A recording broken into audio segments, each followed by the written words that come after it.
Dear brothers and sisters in the Lord, ప్రభునందు ప్రియమైన సహోదరి సహోదరులారా, today's verse for our meditation is taken from the book of Habakkuk, chapter 2, verse 14. ఈ రోజు మన ధ్యానం కొరకు హబక్కూకు గ్రంథము 2వ అధ్యాయము 14వ వచనం నుండి తీసుకొనబడింది. For the earth shall be filled with the knowledge of the glory of the Lord as the waters cover the sea. ఎలాగనగా సముద్రము జలములతో నిండి ఉన్నట్టు భూమి యెహోవా మహాత్మ్యమును గూర్చిన జ్ఞానముతో నిండి ఉండును.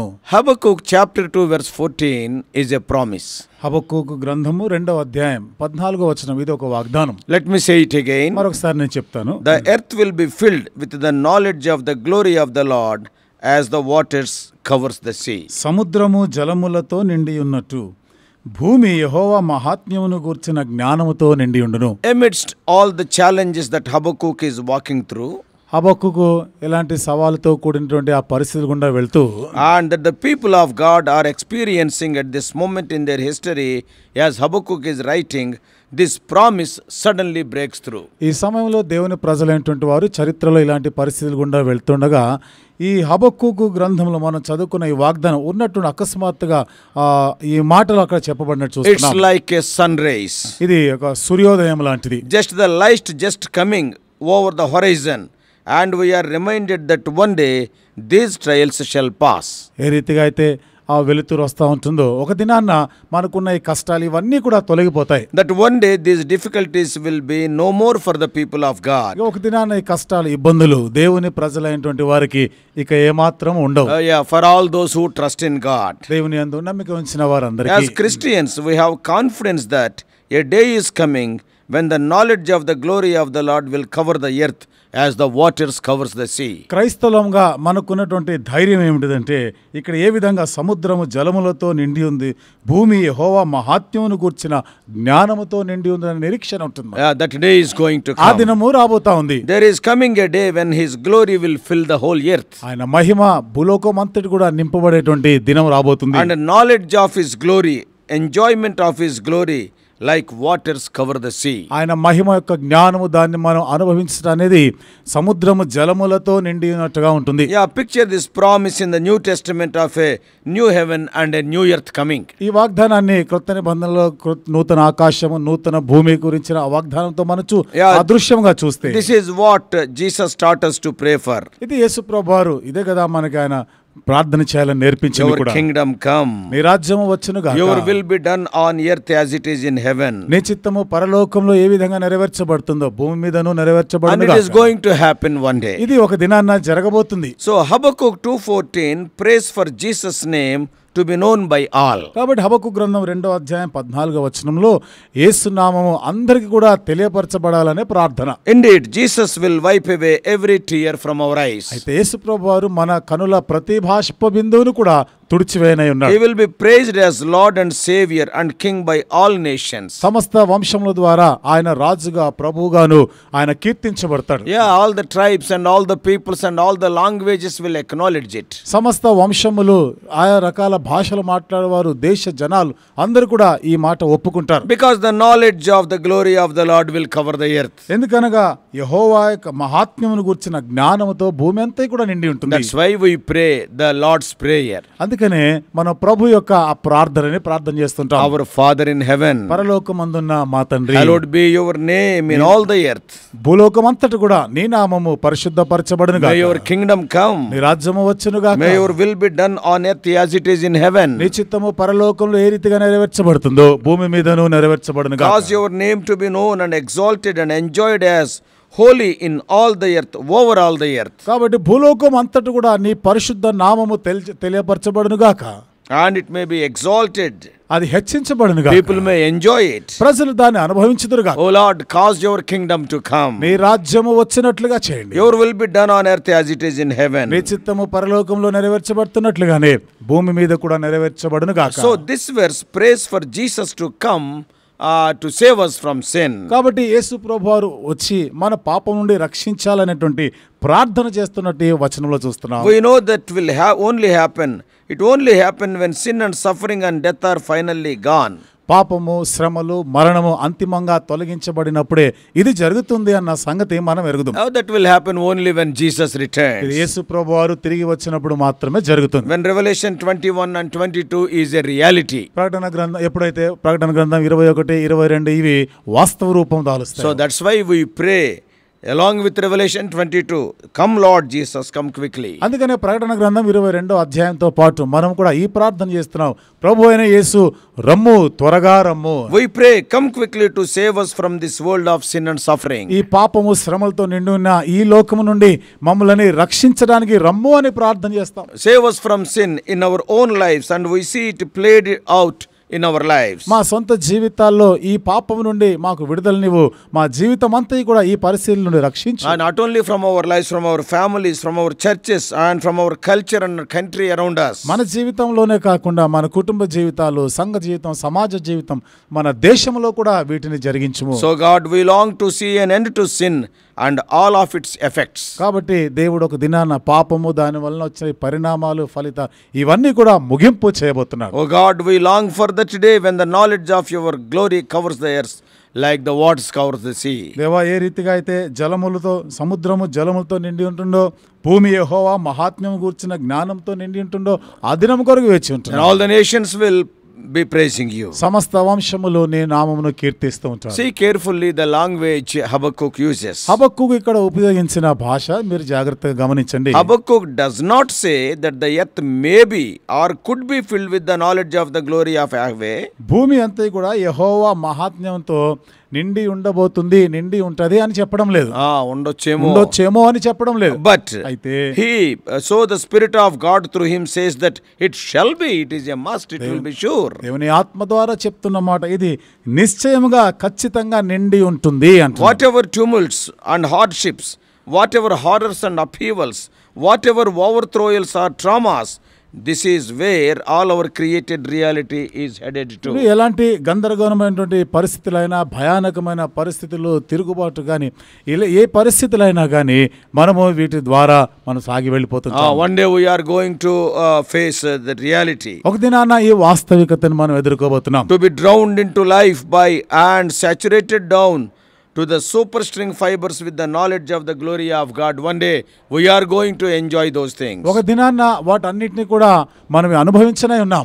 What does it mean? అంటే అర్థం ఏమిటిది? Well, consider the final phrase. చూడండి, చివరి భాగాన్ని గమనించండి. As the waters cover the sea. తెలుగులో మొదటి భాగంలో చూస్తున్నాము, సముద్రము జలములతో నిండి ఉన్నట్టు. In a similar way, అదే రీతిగా Habakkuk anticipates a day when the revealed and recognized beauty of Yahweh God will so pervade every dimension of existence. కాబట్టి యాహవే దేవుడు అన్ని దిశలో కూడా ఆయన వ్యాపించి ఉండేటువంటి ఆ సంగతిని గురించి అది ప్రత్యక్షపరచబడి బయలుపరచబడుతుందని హబక్కూకు చెప్తున్నాడు. And even more than a change in creation itself, ఇంకా సృష్టిలో జరిగినటువంటి మార్పు మాత్రమే కాకుండా already the creation is declaring the glory of God. ఇప్పటికే సృష్టి అంతా కూడా దేవుని మహిమను వివరిస్తూనే ఉంది. The vision implies that the humans inhabiting the new creation will have wholly redeemed and spiritual senses such that sight and sound and taste and touch and smell and all the rest will immediately and without mediation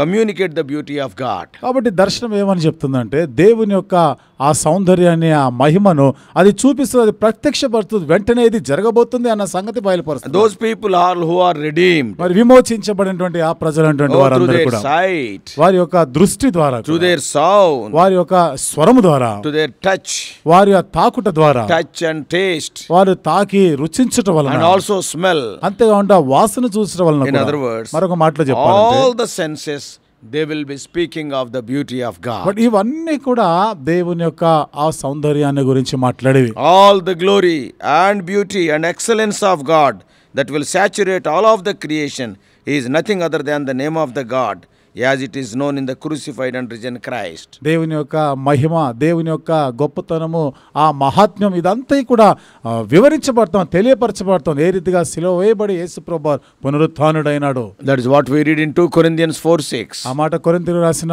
2వ పత్రిక 4వ అధ్యాయం 6వ వచనంలో మనం చదవచ్చు. So take heart, my dear Christian, the day is coming when the harmonized symphony of all creation will sing a new song to every sense of our risen bodies. కాబట్టి ప్రియ క్రైస్తవుడా, ధైర్యం తెచ్చుకో. ఒక దినం రాబోతా ఉంది, సమస్తం కూడా సమాధానం కలిగి ఐక్యతతో కూడా ఇవన్నీ కూడా జరగబోతా ఉన్నాయి. The surpassing beauty of Yahweh, as he has revealed in the crucified Son who is risen, we are going to witness. కాబట్టి ఏ రీతిగా క్రీస్తు వారు సిలువ వేయబడి పునరుత్థానుడైనడో ఆ రీతిగా యాహ్వే యెహోవా యొక్క ఆ యొక్క మహిమను, ఆ యొక్క సౌందర్యాన్ని చూడబోతున్నాం. So in the midst of life's turbulence, మరి జీవిత కష్టాల మధ్య the promise of Habakkuk 2:14 stands as a lighthouse on a stormy sea. హబక్కూకు 2:14 ఉన్నటువంటి ఈ వాగ్దానము ఎంతో గందరగోళం అలజడితో ఉన్నటువంటి ఆ సముద్రము తుఫాను పరిస్థితిలో మనకి ఒక దీపం కనబడినట్టు.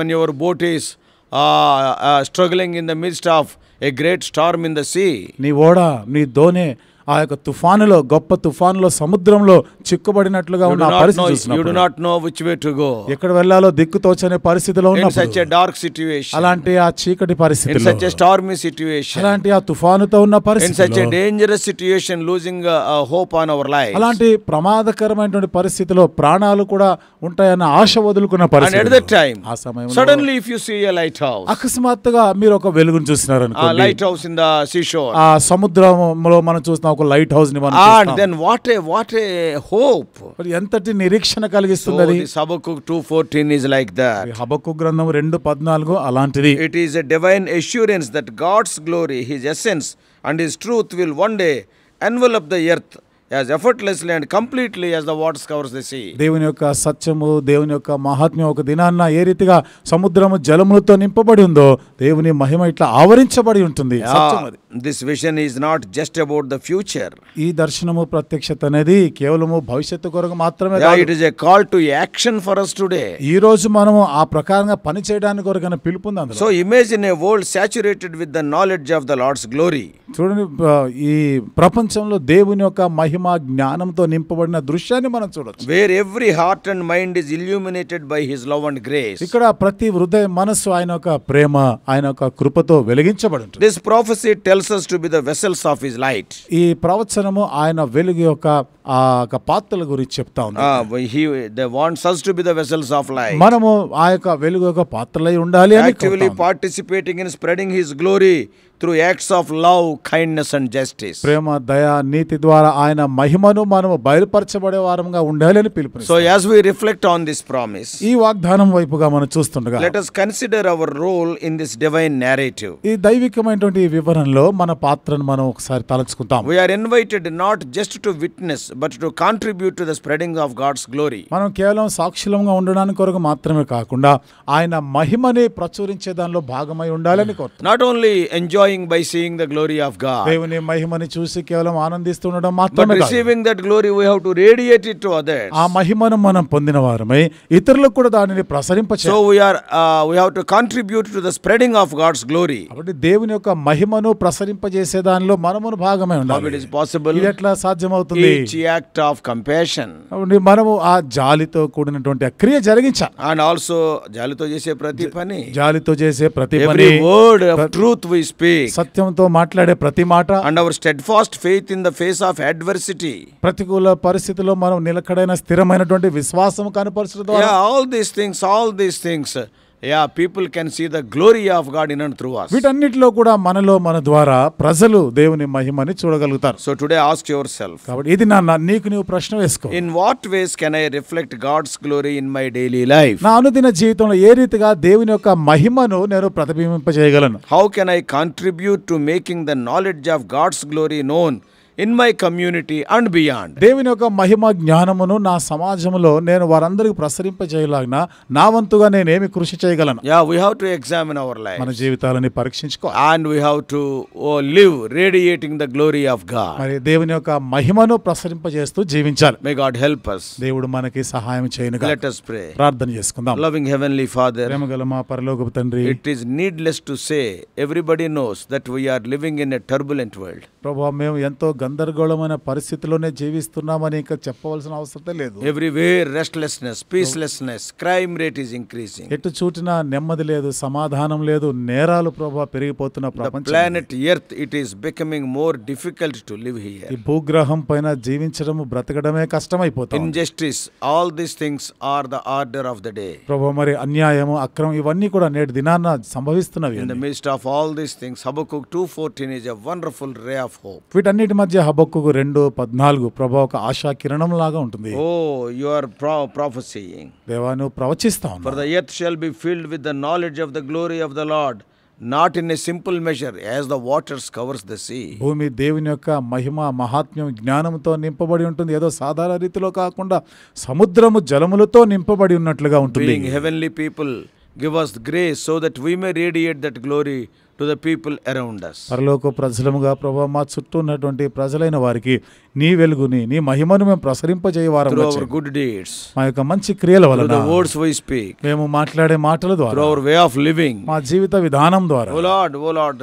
speak to us. ప్రభువా మాతో మాట్లాడండి. We may show forth the glory of Christ to the whole world. క్రీస్తు మహిమనే సర్వలోకానికి మేము కనపరచువారముగా చేయండి. Lead us throughout this day. ఈ దినమంతా ఇక్కడ మమ్మల్ని నడిపించండి. We do pray in the mighty name of our Lord and Savior Jesus Christ. మా ప్రభువును రక్షకుడైన యేసుక్రీస్తు వారి శక్తిగల నామములో ప్రార్థించి వేడుకుంటున్నాము తండ్రి.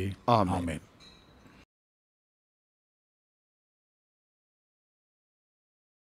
God bless you all. Please subscribe for more spiritual messages on YouTube channel John Victor Hebron.